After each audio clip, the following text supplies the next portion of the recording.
नमस्कार। आज का सवाल है कि देश में जजमेंट की जो भी व्यवस्था है वो क्या हिंदी में होनी चाहिए या अंग्रेजी में होनी चाहिए। बहुत अच्छा सवाल है। हमारे देश का दुर्भाग्य है कि आज तक हम स्वतंत्र हो गए पर गुलामी के भाषा को हम ढो रहे हैं और जो भी राष्ट्र विकसित है उन्होंने अपनी मातृभाषा का उचित सम्मान दिया। चाहे चाइना ले लो, चाहे रसिया ले लो, चाहे जापान ले लो, चाहे इंग्लैंड ले लो, जो भी विकसित राष्ट्र उनके सदन में उनकी मातृभाषा में डिबेट होगी। चाहे रसिया की बात हो, चाहे चाइना की बात हो, वहाँ अंग्रेजी नहीं हो सकता है। चाइना में अगर डिबेट होगी तो चाइनीज भाषा में होगी, रसिया में अगर डिबेट होगी तो रसिया भाषा में होगी, जापान में अगर डिबेट होगी तो जापानी भाषा में डिबेट होगी। वहां अंग्रेजी भाषा में डिबेट नहीं हो सकता और जजमेंट की भाषा भी अंग्रेजी में नहीं होती। कोई भी जज अगर सुनवाई करेगा केस का चाइना में तो चाइनीज भाषा में करेगा, या जापान में करेगा तो जापानी भाषा में, और इंग्लैंड में करेगा तो इंग्लिश में करेगा, क्योंकि वहाँ की वो राष्ट्रभाषा है। पर हमारे यहाँ दुर्भाग्य है कि अंग्रेज तो चले गए पर अपनी भाषा छोड़ गए, अपनी गुलामी की भाषा छोड़ गए, गुलामी का कानून छोड़ गए, हर चीज छोड़ गए, सिर्फ अंग्रेज चले गए।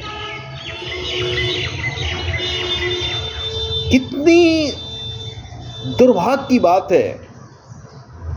एक रिक्शा चालक अगर केस लड़ रहा है, वो वहां पे खड़ा है और उसका वकील जज से बात कर रहा है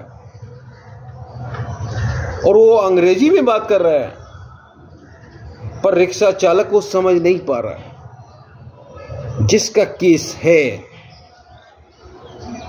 वो ये नहीं समझ पा रहा है कि यहां क्या बात हो रही है और किस गुनाह पे हमें सजा हुई और क्या वार्तालाप चल रहा है। तो कितना दुर्भाग्यपूर्ण बात है। एक वकील साहब भाई ने ऐसी कोशिश की भी कि हिंदी में डिबेट हो, पर जज साहब ने ऐसा जलील किया, ऐसा जलील किया कि मानो जज अपने आप को मालिक समझ रहा है, जबकि जज भी नौकर है जनता का। उसे भी जनता के लिए रखा गया, जनता के हित में फैसला देने के लिए रखा गया, पर वो फैसला जनता के हित में कैसे हो सकता है जो फैसला जनता समझ ही नहीं सकता। जिस भाषा में जनता समझने में असक्षम है वो फैसला जनता के हित में कैसे हो सकता है। पर दुर्भाग्य की बात है, हमारे तमाम जितने भी कोर्ट हैं, सभाओं में डिबेट अंग्रेजी में होता है और आम आदमी के लिए कोई वहाँ पे जगह नहीं होता है, क्योंकि वो भाषा समझ ही नहीं पाता है। एक गरीब रिक्शा चालक अंग्रेजी बोल ही नहीं पाता है, ना भाषा समझ पाता है। तो आज़ादी के इतने साल हुए, पर आज भी हम वहीं खड़े हैं जहां अंग्रेज हमें खड़ा करके रखा था। आज भी हम उसी की भाषा में बात कर रहे हैं जिस भाषा में वो बात करता था। आज भी हम उसी स्टाइल में जी रहे हैं जिस भाषा में वो जीता था। आज भी हम गुलामी की भाषा को अपनाकर अपने आप को गुलाम साबित कर रहे हैं। अच्छा तो ये होता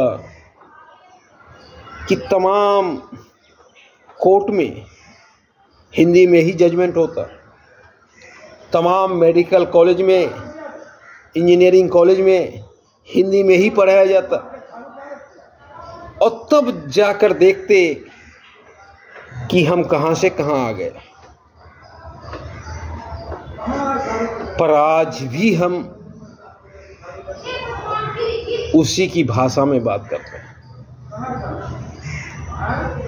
गुलामी की भाषा में। आज भी हम अपने कोर्ट में ना हिंदी बोल सकते हैं, ना कोई जज हिंदी में फैसला दे सकता है।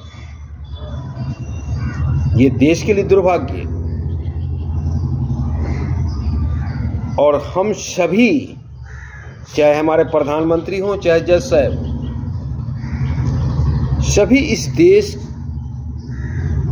के जनता का, पब्लिक का नौकर है। प्रधानमंत्री भी पब्लिक का नौकर होता है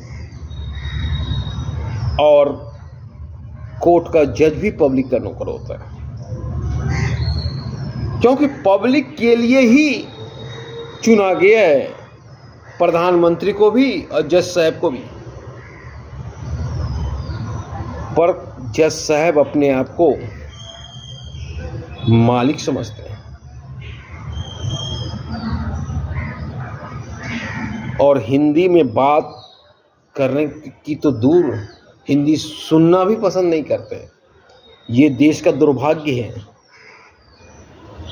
बातें हिंदी में ही होनी चाहिए, जजमेंट भी हिंदी में ही होनी चाहिए, क्योंकि एक रिक्शा चालक, एक किसान,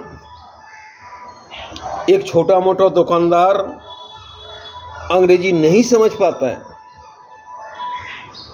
तो उन्हीं की भाषा में जजमेंट होनी चाहिए। ये उनका मौलिक अधिकार बनता है, क्योंकि जिस केस को लेकर कोर्ट में बहस हो रही है, उस केस को जानने का उनका अधिकार है। तो सवाल था कि बहस हिंदी में होनी चाहिए या अंग्रेजी में, तो बहस पूर्ण रूप से हिंदी में होनी चाहिए। पर देश का दुर्भाग्य है कि बहस अभी तक अंग्रेजी में होता है। जय हिंद।